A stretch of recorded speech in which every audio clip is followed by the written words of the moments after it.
As a person who waited in a very small line to grab a launch PlayStation 3 and dragon riding action disappointment lair, you could say that any talk of flying scaly worms fighting in a video game both bristles my scales and ignites my curiosity. After spending some preview time with Century: Age of Ashes, I'm newly optimistic that mid-air monster battles don't have to just be flights of fancy.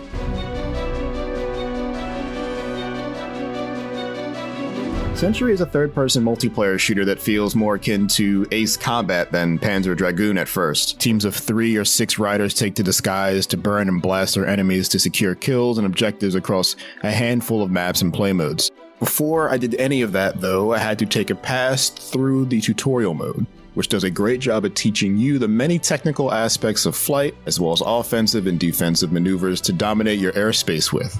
I initially learned the controls on my keyboard, but soon switched to an Xbox controller with zero downtime needed to readjust to the new layout. Skip the tutorial at your own peril, though. Learning how to move your dragon is easy enough to pick up, but the trick to regain lost stamina, for example, is a less obvious core mechanic you're not likely to just stumble across. The tutorial also gives you lots of opportunities to learn how to throw fire at opponents, both in ball and faucet form. Your fireballs almost act like bullets auto-locking onto a target in range, allowing you to pepper them from relative safety. Getting closer still opens up a flame breath option, which douses your prey in a steady gout of blaze that quickly drains their health. In combination, I found that this is my usual opener closer. Also, the auto-lock feature is a welcome one, as it puts less pressure on you having fast twitch reflexes and aim, and more emphasis on positioning and maneuvering into and out of danger. Once the training wheels were off, the team at Playwing ushered me into the Rookie Skirmish 3v3 mode. It's a straight-up best-of-3 round deathmatch, but your additional skills unlock gradually over the course of each round. If a game makes it to the final round, each player will have their full kit available to them. This was an interesting way to ease into the sometimes chaotic combat, but potentially not even getting to full strength, win or lose, is a bummer. After a round or two of Rookie, Playwing called in some heavy hitters from the QA team to join us for what would be my favorite mode of the entire demo, Spoils of War. In it, 2 teams of 6 Dragoneers fight to accumulate gold from neutral loot dragons flying around an expansive map.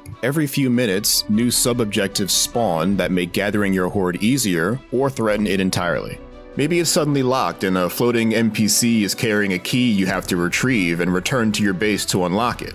A bomb could spawn, and the team who can successfully secure it and bring it to the enemy horde will blow it up, spilling tons of their gold out into the air, ripe for the stealing. These kept the game tense during the entire length of the round, and was where player skill, map awareness, and team bounce all coalesce into a tactical and rewarding experience that stands out among the free-to-play shooter offerings available these days. If you've been burned by Dragon Combat in the past, or just looking for a new, outside-the-box multiplayer shooter to fire up your winter, Century: Age of Ashes might be worth taking a scalebound spin. Its narrow offerings in terms of classes and abilities may make teams look pretty similar over time, but its stellar Spoils of War adds enough frantic objective chasing that will surely keep the interest of adventurous action game fans looking for a new challenge.